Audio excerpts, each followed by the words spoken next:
Welcome to the Women's Money Wisdom Podcast. I'm Melissa Joy, a certified financial planner and the founder of Pearl Planning.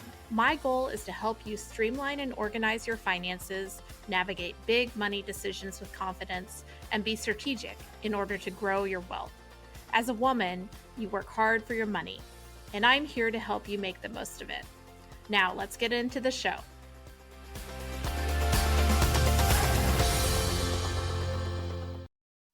Important disclosure for today's episode. Stephanie McCullough offers investment advice through Private Advisor Group, a federally registered investment advisor. The opinions voiced in this podcast are for general information only and are not intended to provide specific advice or recommendations to any individual. To determine which strategies or investments may be suitable for you, consult the appropriate qualified professional prior to making a decision. Welcome back to the Women's Money Wisdom Podcast. You know, when we talk about retirement, those episodes are always very popular. I know that they are on our listeners' minds because so many of you are Gen X, older millennial women, and I get feedback from all sorts of people that listen to the podcast. And today we're going to talk about retirement myths. We're going to talk about how two financial planners who think about retirement a lot think behind the numbers. And I have one of my friends and favorite fellow podcasters, Stephanie McCullough, who is joining us today to have that discussion. Stephanie is the founder of Sophia Financial, and she is the co-host of Take Back Retirement, which is a great podcast. I also love Stephanie's content on Instagram. Stephanie, welcome to the podcast. Thanks, Melissa. I'm so excited for this conversation. Well, we've been talking about this conversation for more than a year. Every time I see you at a conference, I'm like, we should. And then I feel like you're busy and doing amazing things. And that probably holds me back from sending that, link to record. So I'm so glad we're doing this now. Yeah, me too. I feel like you're the same, doing amazing things out there. We need more of us doing it. It's a mutual admiration society, but I saw one of your Instagram posts. You're doing great, little clips and content about what retirement really is. There's this community, but it's mainly guys who are like, hey, you need to really get used to what retirement's going to look like. And it's not just the numbers, but we need more female voices saying the same thing because we both know it. That's the case. Yeah. And, doing this financial planning work for 29 years now, right? I'm an older Gen Xer. I'm 59. And I have to say, every time I get together with friends or family members around my age, this is part of the conversation. Like, when are you thinking about retiring, or what does retirement look like? Or I have no desire to retire. Like, it's a hot topic on people's minds. Yeah, between that and with my community, I'm 51, the menopause realities of hey, you've got to go ask about this or that or the other. The conversations have changed. Totally. And I used to have to think about all right, I got to remember what these people's kids are up to. And now I have to remember, are their parents still with us? Are their parents in care? Are there someone in memory care? There's just so much more that we're all dealing with and that we want to support our friends and clients around. Well, you are speaking to my drumbeat on the podcast, the messy money middle, how we're not as well prepared as we need to be, how the role of financial professionals can be something of a proactive preparer, an integrator, a connector, preparing you for that messy money middle. And I think one of the things that just holds true to me is we're focusing on the wrong things when it comes to retirement, or maybe just not enough. So what do you think, especially as you've, gone on this journey with your podcast, what do you think people miss? What are we too focused on, and what is underrepresented in the retirement conversation? Well, one of the things that's bugged me for a while is people still, or maybe it's a cultural idea that retirement equals age 65.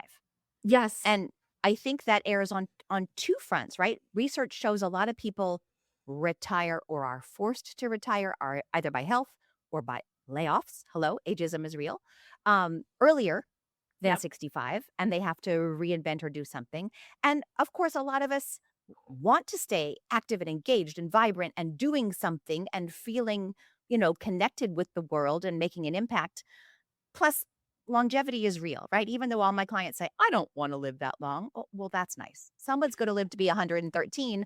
Most of us are going to live much longer than, even our grandparents did. Looking back at how your parents and grandparents aged is not necessarily how we're going to age. So, given the reality that we're going to live a long time after 65, does it make sense financially, but also for lifestyle to just not work after that time? Yeah, I agree. And like there's also this for people like myself, I don't want to put you in that group, but like what is your purpose if or when you retire? Yeah. Because your identity is so connected to where you go to work if you have a passion for it. Totally. You have to think about, yes, what am I going to do with my days? But yeah, how am I going to find meaning? How am I going to find purpose and, feel like getting up in the morning?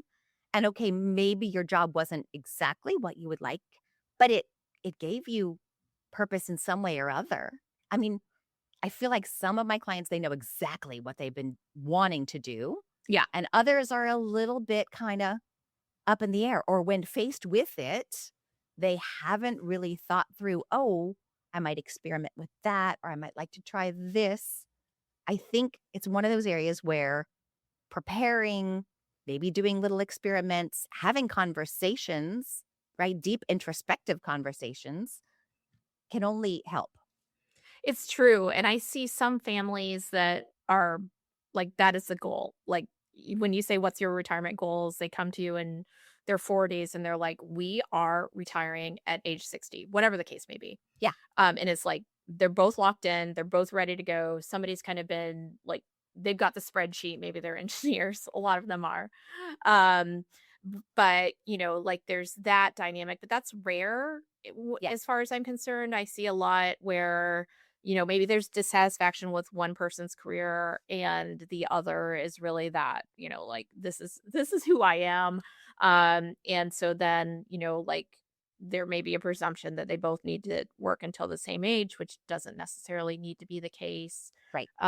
Or it's just like something, I'll use an example from, I got a text message a few days ago and it was the husband of a good friend from a long time ago.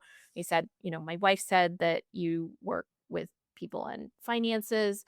We don't need you now because we're not going to retire for a few years.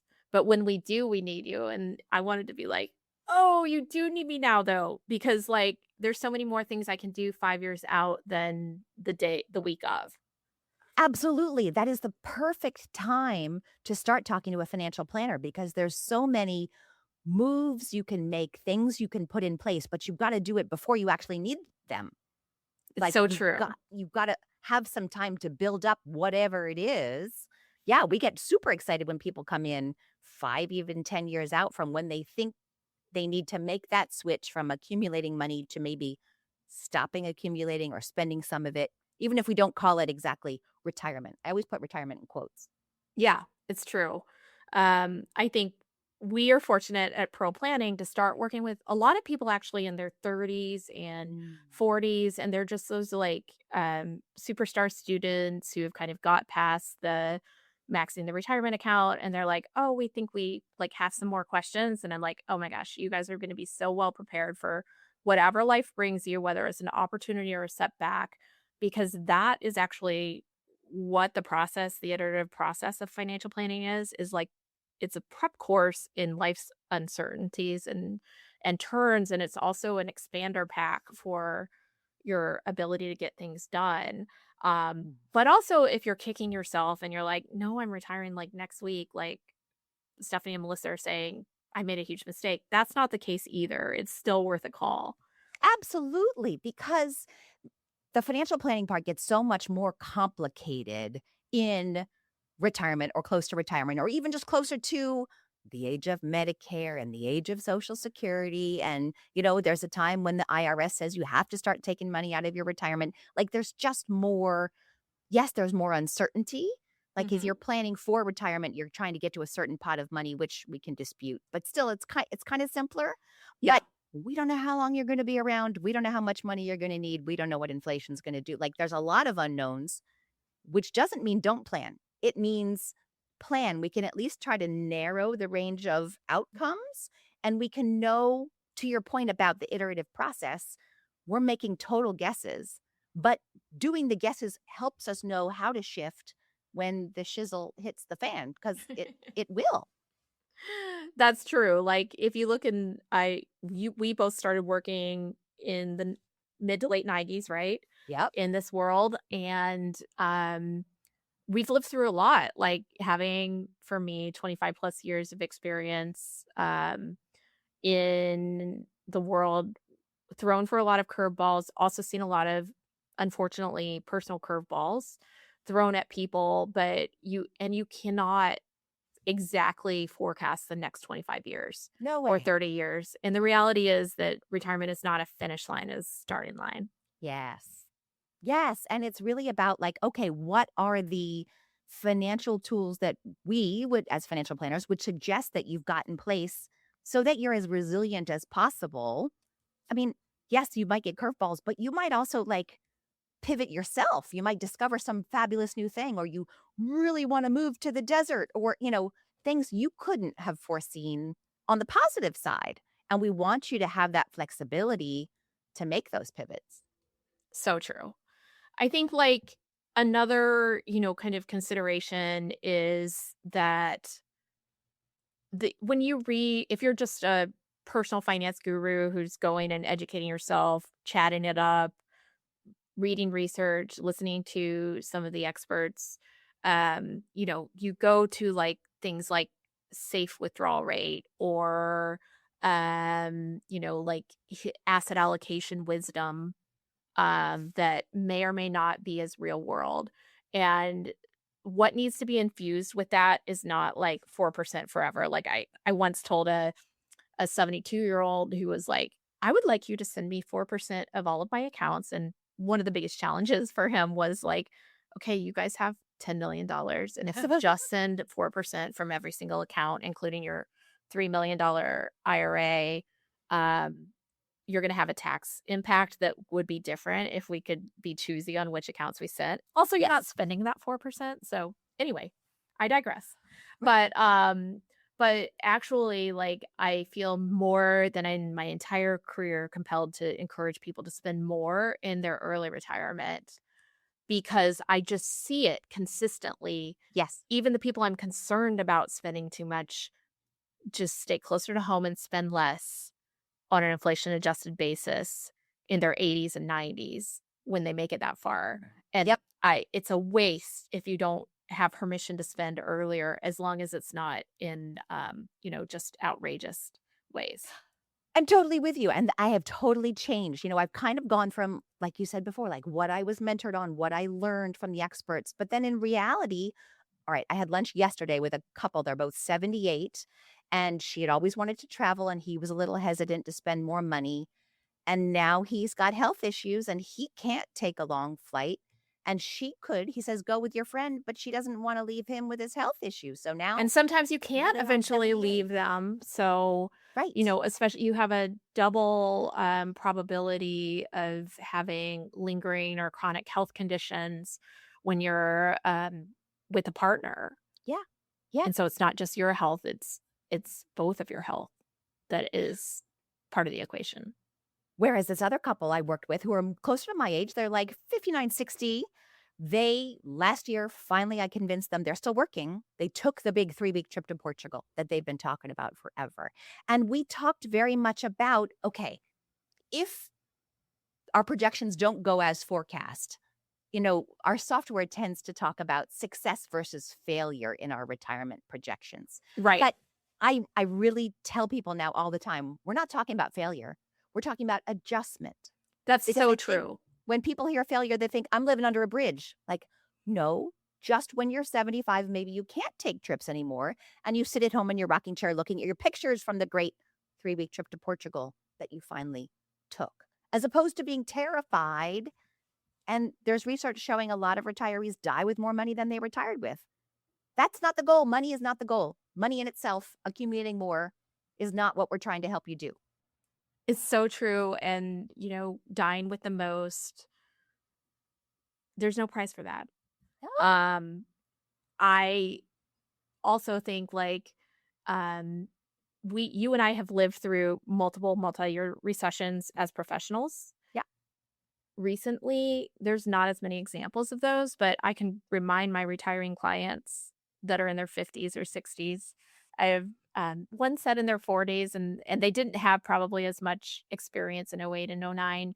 But like, hey, when you were in that situation, unless you were like also housing your children, adult children, because they were out of work as well, you are not booking your around the world trip. And if you were, it was at a Mm. 60% discount. So, like, everybody course corrected Yes. when they went through a very difficult market, and spending and, like, psychology was very scarcity mindset for the better part of the next decade. And that naturally occurs, and the software does not No, can it cannot yet forecast that. it doesn't adjust for that. And that's what we say to people, like if we say you're spending 100,000 a year, just to use a round number, the software assumes you go on blithely spending your 100,000 a year no matter what's going on in the Even world, when you're in the in your nursing life. home. Yeah, Yes, totally, right? like Which you are is not you don't need that travel budget or the new car, in your 90s probably. no, or like you said, if the headlines are all scary, or if someone in your family's having a health issue, right? Like, we do make adjustments. So while you can do it, go do the cool things that, the bucket list. I saw a guy in an airport. I wish I'd taken a picture. His t-shirt on the back said, "Die with memories, not dreams." Oh, I love that. We need a sticker for that. I know. And all of this is like, if you can carry with you the saying, you can't predict, but you can prepare. Yeah. Don't be worried about the dollar, like the exact amount that is forecast at the end of the plan. I find that to be highly unpredictable and not connected to reality. But is there money left at the end of the plan? Predictable. Yes. Yes. Another thing that I think is like an unspoken part of the conversation that is like a little bit touchy, but let's talk about it generically, so that our listeners can think about how they think about it. The silent generation and baby boomers, first cohort of people who had defined contribution plans more than defined pension or Right. defined benefit plans, they are dying with millions, including Yes. property and accounts. First of all, our future retirees have this, many of them have an unspoken burden that is, they may need to go back, prepare tax returns from previous years because mom and dad quit doing them before they knew to ask for help.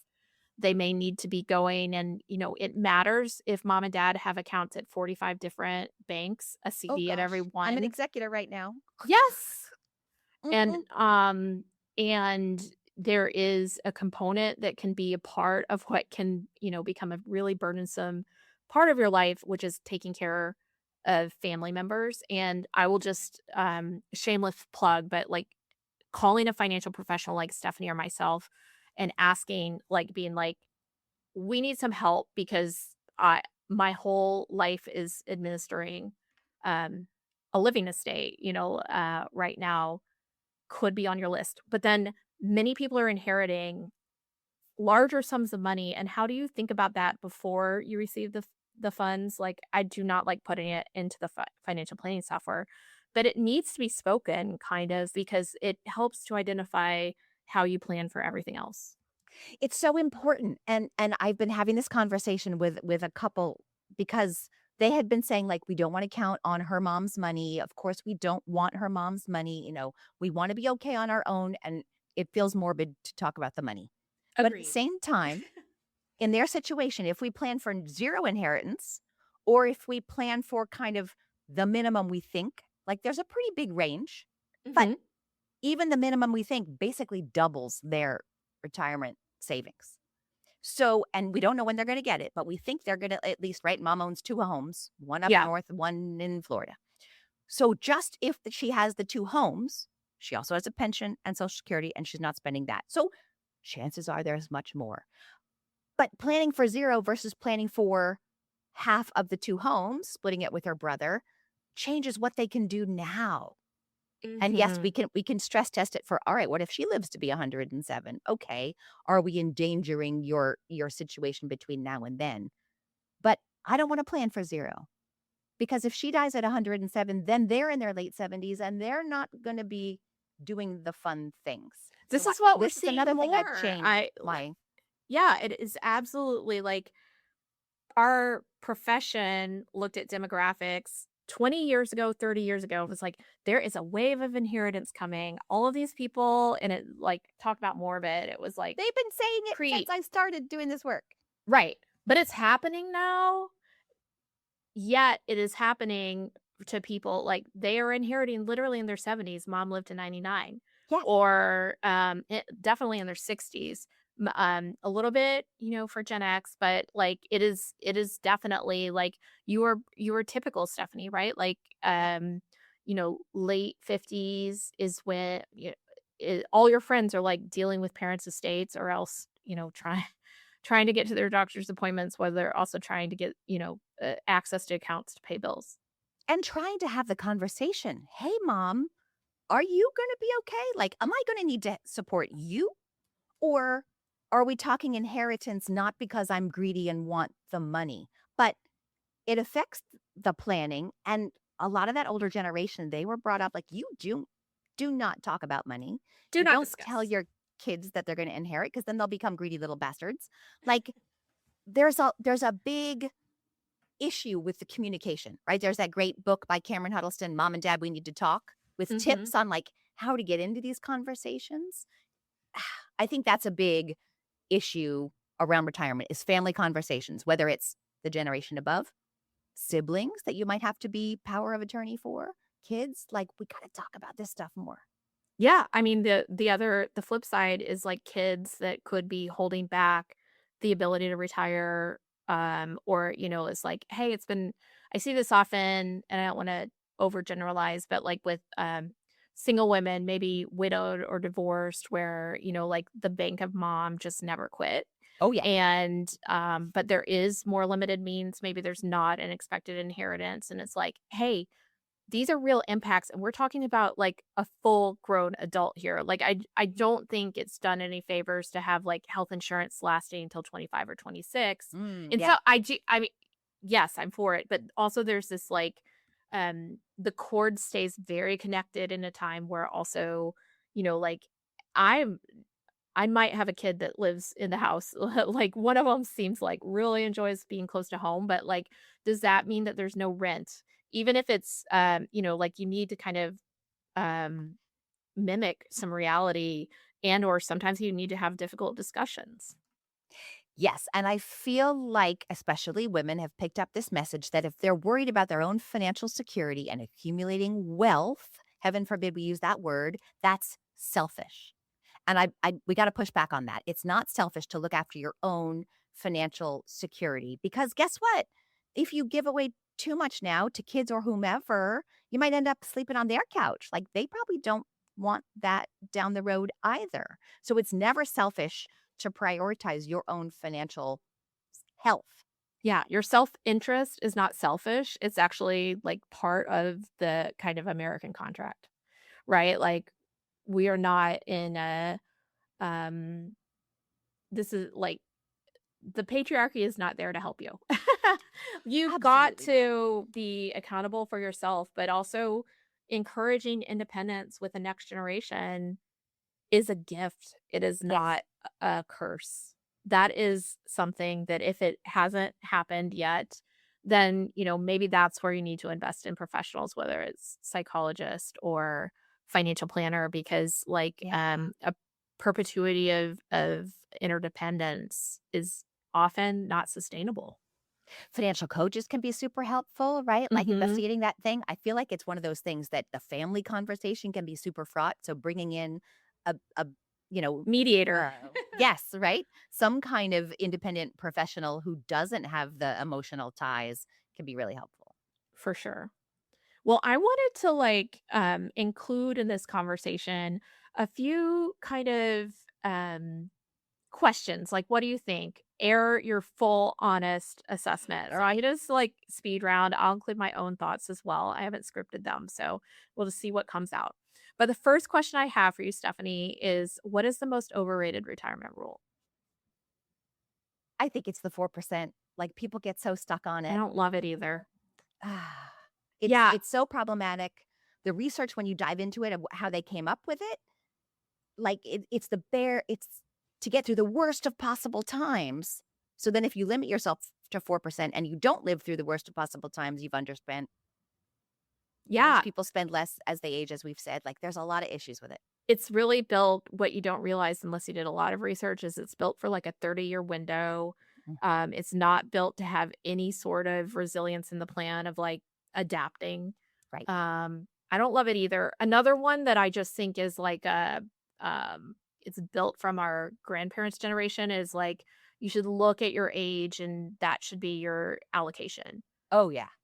Because the reality is, like, actually one of the pivot points is the weakest in terms of your length of, your success in retirement is, like, right when you retire, and so many of my clients that are, in, uh, their 80s and 90s could take on a lot of risk in their portfolio. Most of the money is earmarked for a next generation, Hmm. and so just be careful about that conventional wisdom that's well-intended, but just dated.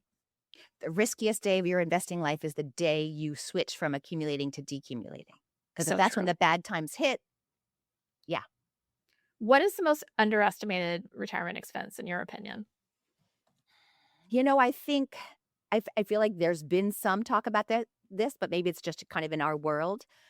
A lot of people don't realize that Medicare has a premium to it. Like they Mm. kind of think, oh, I get to 65, I get on Medicare. If they're aware of it and they think, oh, I'm home free, there's no cost.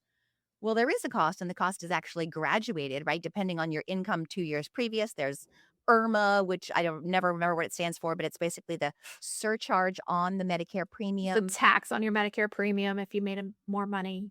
that can really hit people, especially if they've followed the conventional wisdom of stuff as much money as possible into your tax deferred retirement accounts.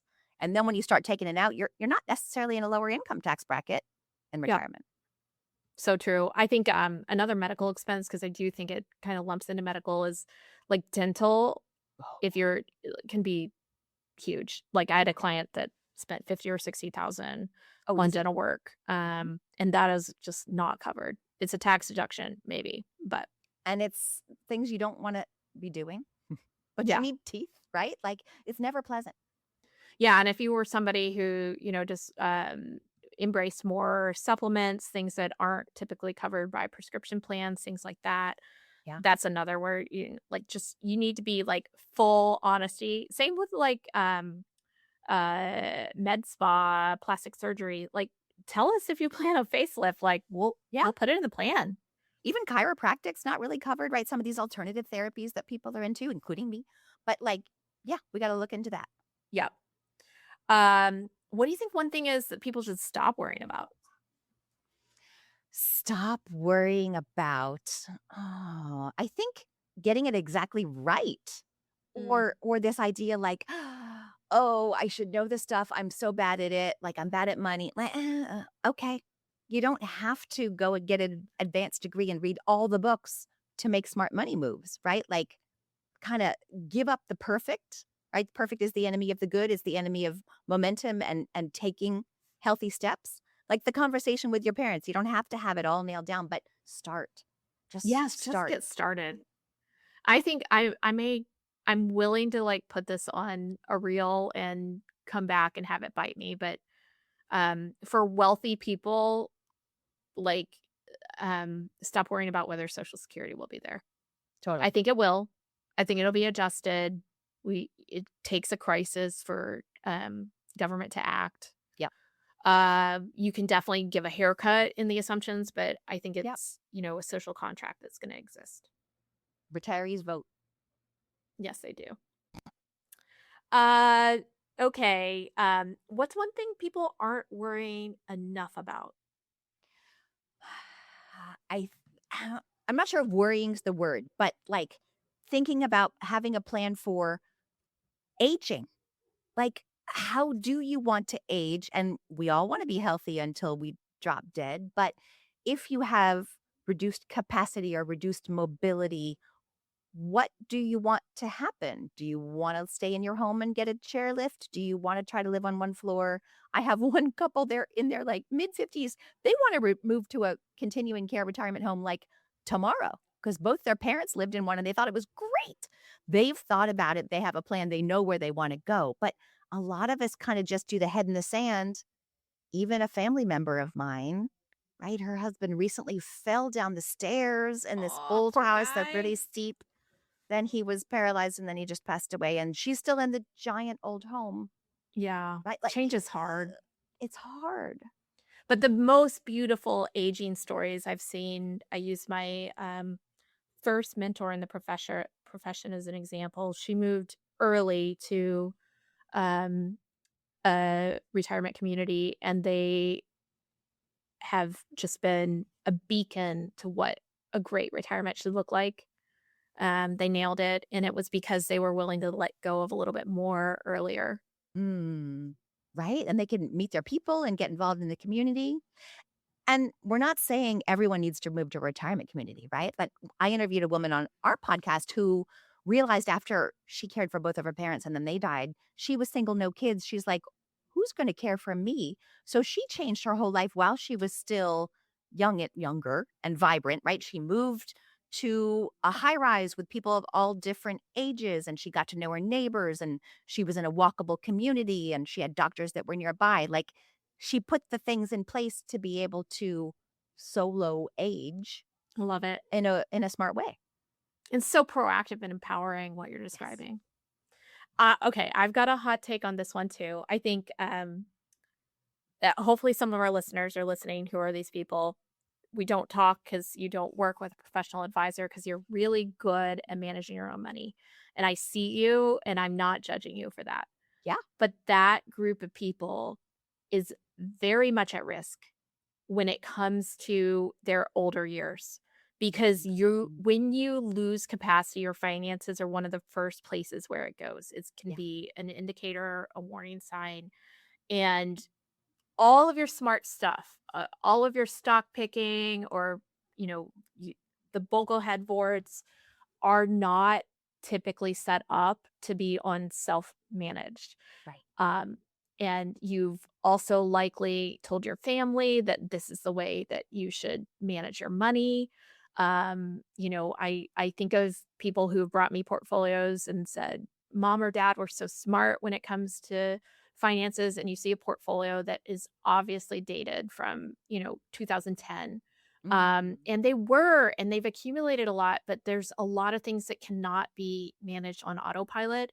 And you need to have a backstop, a game plan that can be put into place, or just hand over the keys at a certain age and commit to that because so many people are like, oh, I told my wife to hire you if something happened to me or, whatever. And I'm like, not thirsty for your business. Like, that is not why I'm saying this. I just see so many cases where it's like, oh, it's such a shame that they didn't come earlier, and it's a burden for the family as well. So you're saying like while the active investor is still living, but either, Like health 75, issues like, or be or like, cognitive at issues or 60, be just like, at 75, we're gonna hand it off even if I'm in great shape, okay, because we want somebody to handle the RMDs and do the rebalancing and the tax get plan the and everything. taxes done. And that I just see it time and again where it's like, oh, there's accounts everywhere and it was all like under a login that's only with dad or whatever. And it's just so much work to get it managed. And I do think like we need to have a chat about that because I love people that love personal finance, love investing. Those are my people. Like, Yeah. you guys are doing great. Like, I'll look at people's stuff if they're like, give me a second look. And can we self-manage? There's other people I see and I'm like, I don't know if that's you. But it does not work forever. It doesn't. It doesn't. And my father died now 11 months ago. I'm his executor and I'm seeing it, right? Like accounts he had set up, and who knows when the last time that he actually looked at it. He was good at buying things, he wasn't so good at selling them later Mm-hmm. on. He's got these Oh yeah. crazy holdings that were hot 15 years ago and then have just been, dwindling away since then. I was preparing myself before he passed away to like have the conversation like, Dad. Yep. And then, you know, Here it we was a are. blessing he went quickly, but now we're cleaning it up. Well, last question, maybe the hardest. what has working with retirees changed about your own retirement vision? Oh my gosh. I think it's kind of back to like do the fun stuff. Like Mm. go do it. And it's not really a secret because I've told everybody. I'm trying to convince my husband to retire because his job's a lot less flexible than our jobs, right? Yeah. We could take 3 weeks and do the Portugal trip if we wanted to, but he can't for his job. So like, he's 60 now and I want to go do the things because I don't want to be the couple who at 78 all of a sudden hasn't done it and has health issues and now can't. Yeah, I had a client tell me, she's contemplating retirement. I wanna know who I am outside of work, and I don't know who that person is. She's had an incredible career, Yeah. so cool, but that struck me because I think that's, could easily be me. Um, working with retirees, I see that so much is possible. And, like, part of our conversation, we are certainly both, technically capable and I would say I'm biased, but, like, really fantastic about the numbers.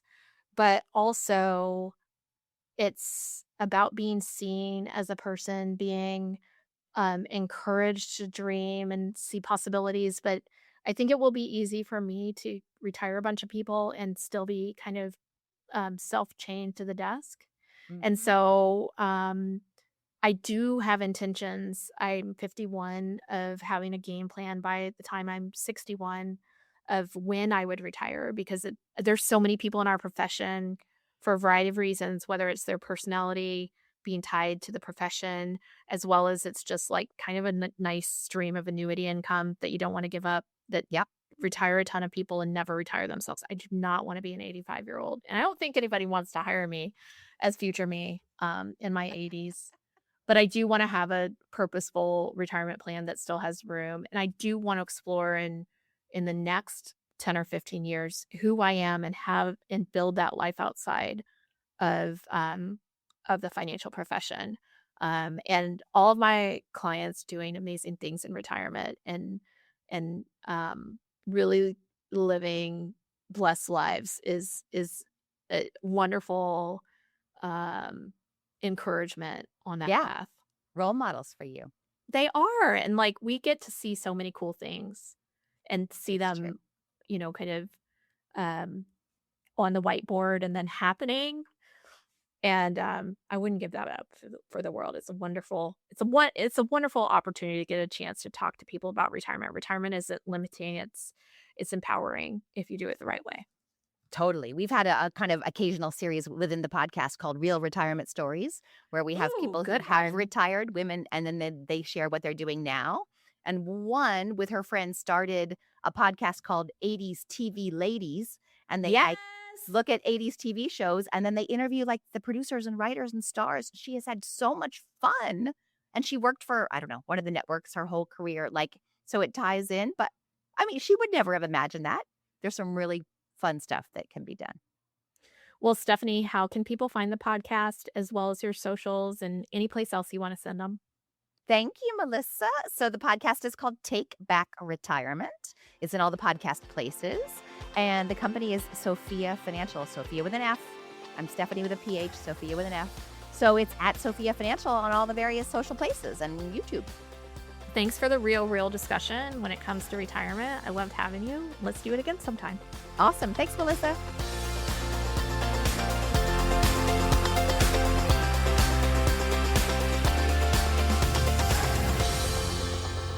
Thank you for listening to the Women's Money Wisdom podcast. If you found value in this episode, the best way that you can support the podcast is to forward an episode to a friend or leave a review. Go to proplan.com and the podcast link to get all the resources and links mentioned. This presentation by Pearl Planning is intended for general information purposes only.